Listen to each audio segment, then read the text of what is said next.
Matter and energy. What is matter? Matter is anything that has mass and volume. Mass is the quantity of matter in an object. Volume is the amount of space an object occupies. Matter can come in all forms. Stars, your brain, air, peanut butter sandwich, and a plastic soda bottle are all examples of matter. Matter is made out of atoms.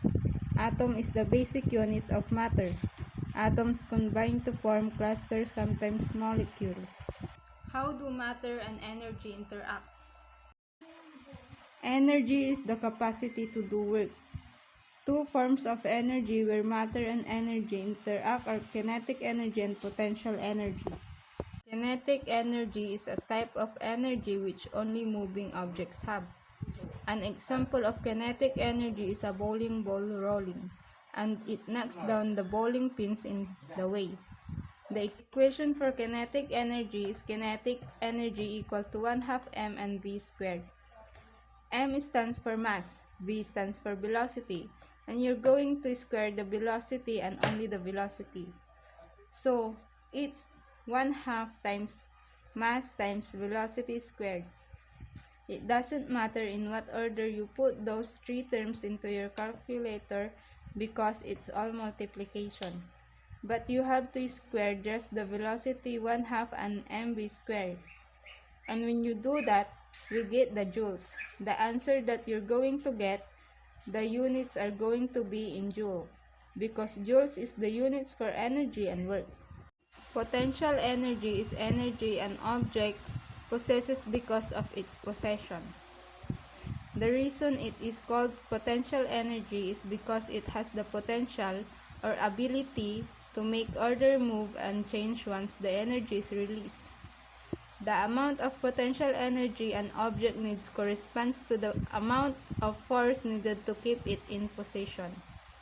An example of potential energy is an apple hanging from a tree and the apple is waiting to fall down. Potential energy also affects atoms and molecules, as strong forces hold these particles together, giving the particles potential energy. Mass can be a form of energy. In 1905, Albert Einstein discovered a third important type of energy, which was mass.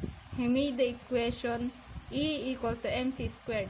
In this equation, E stands for energy, M for mass, and C the speed of light. Mass energy is due to the very fact of an object's mass. Mass can be transformed into other types of energy. For example, in nuclear reactors, the masses of particles convert to kinetic energy which turns into electric energy. Matter goes through changes such as physical change, endothermic change, exothermic change, and chemical change. A physical change is a change that affects the physical properties of an object only, whereas chemical properties are not changed.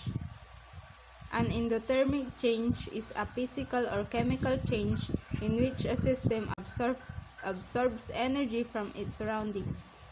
An exothermic change is when energy is given off instead of being absorbed. A chemical change is when one or more substances are changed into new ones.